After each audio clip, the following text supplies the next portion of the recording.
Bonjour à tous, bonsoir à tous.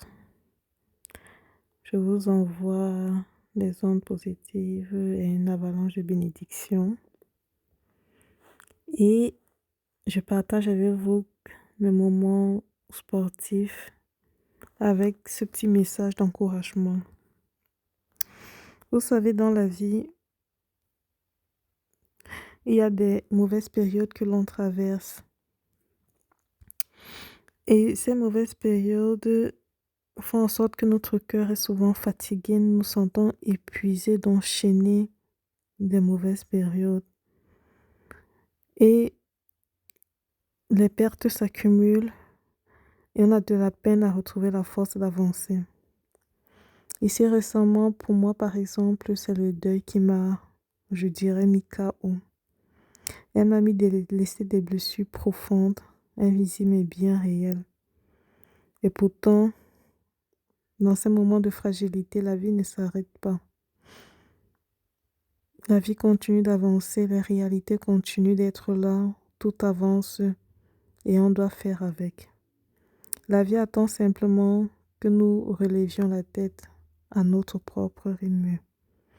Effectivement, aller de l'avant ne signifie pas qu'oublier ou nier la douleur. En fait, nous devons apprendre à marcher avec ces blessures et en faisant des choix plus justes, plus alignés avec ce que nous sommes devenus.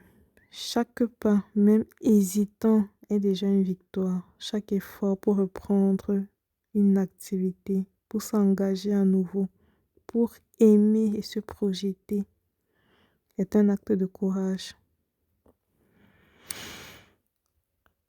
Euh, c'est très dur, c'est très dur, c'est très difficile, mais nous devons faire avec.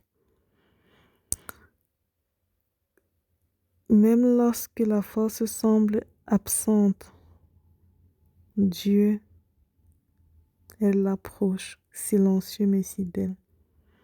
C'est lui qui me soutient, c'est lui qui fait partie de moi. Le Seigneur est proche de ceux qui ont le cœur brisé.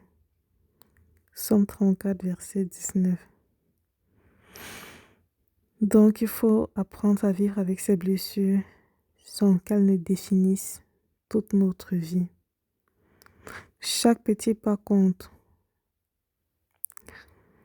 C'est déjà une victoire de se relever pour sa famille, de se relever pour ses enfants, de se relever pour ses projets. Dieu ne demande pas la perfection, seulement un cœur qui lui fait confiance. Quand tout paraît lourd, je me rappelle de Je puis tout par celui qui me fortifie. Dans le livre de Philippiens 4, verset 13.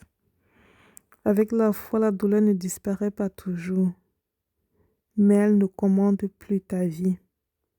Et Dieu peut faire de meilleurs choix, avancer avec espérance et croire que même blessé, le chemin a encore un sens. Merci. Bonne semaine.